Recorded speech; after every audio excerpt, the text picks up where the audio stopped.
नमस्कार, one India Hindi में आपका स्वागत है और मैं हूं आपके साथ विवेक। कृषि कानूनों को लेकर किसानों और केंद्र सरकार में गतिरोध जारी है। किसान जहां अपनी मांगों पर अड़े हैं, तो वहीं सरकार भी साफ कर चुकी है कि कानून किसी भी कीमत पर वापस नहीं होगा। दिल्ली बॉर्डर पर पिछले 20 दिनों से डेरा डाली किसानों और सरकार की इस जंग में आज का दिन अहम साबित हो सकता है, क्योंकि बॉर्डर पर किसान टिकेंगे या उन्हें कहीं और भेजा जाएगा, इस पर सुप्रीम कोर्ट अपना फैसला सुनाएगा। दरअसल कृषि कानूनों के विरोध में दिल्ली बॉर्डर पर हो रहे किसानों के आंदोलन को लेकर सुप्रीम कोर्ट में याचिका दायर की गई है। कोर्ट आज इस मामले पर सुनवाई करेगा। Chief justice एस.ए. Bobde, justice AS. Bopanna और जस्टिस वी. राम सुब्रमण्यम की बेंच सुनवाई करेगी। सुप्रीम कोर्ट में किसान आंदोलन से जुड़ी अब तक 3 याचिकाएं दाखिल की गई हैं। याचिका में दिल्ली बॉर्डर से किसानों को हटाने की मांग की गई है और कहा गया है कि लोगों के इकट्ठा होने से कोरोना के संक्रमण का खतरा बढ़ेगा। याचिका में आगे कहा गया है कि लोगों को हटाना आवश्यक है, क्योंकि इससे सड़कें ब्लॉक हो रही हैं, इमरजेंसी और मेडिकल सर्विसेज भी बाधित हो रही हैं। बता दें कि ये याचिका कानून की पढ़ाई कर रहे ऋषभ शर्मा ने दायर की है। अर्जी में कहा गया है कि प्रदर्शनकारियों को सरकार द्वारा आवंटित तय स्थान पर स्थानांतरित किया जाना चाहिए। प्रदर्शन के दौरान सोशल डिस्टेंसिंग का पालन और मास्क का इस्तेमाल भी होना चाहिए।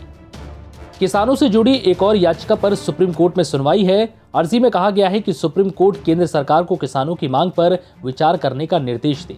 याचिका में एनएचआरसी से किसानों पर हमले के संबंध में मानव अधिकार उल्लंघन से जुड़ी जांच रिपोर्ट सौंपने का निर्देश दिया गया है। किसानों ने आज दिल्ली नोएडा को जोड़ने वाले चिल्ला बॉर्डर को ब्लॉक करने का ऐलान किया है। किसानों ने कहा है कि ये सरकार अडानी और अंबानी की सरकार है, हम इसको अपने मंसूबों में कामयाब नहीं होने देंगे। अभी ये तीनों जो कानून है, ये किसानों के भले के नाम पर पूंजीपतियों को पोषित करने वाले हैं।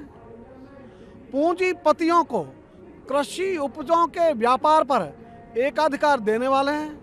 जिसको भी एकाधिकार प्राप्त होता है वो उत्पादक को कम से कम दाम देना चाहता है, उपभोक्ता से ज़्यादा दाम वसूल करना चाहता है। तो इसमें तो पैदा करने वाला और खाने वाला दोनों ही लुटते हैं, दोनों ही पिटते हैं। चांदी कटती है केवल बड़े पूंजीपतियों की, बड़े बिचौलियों की।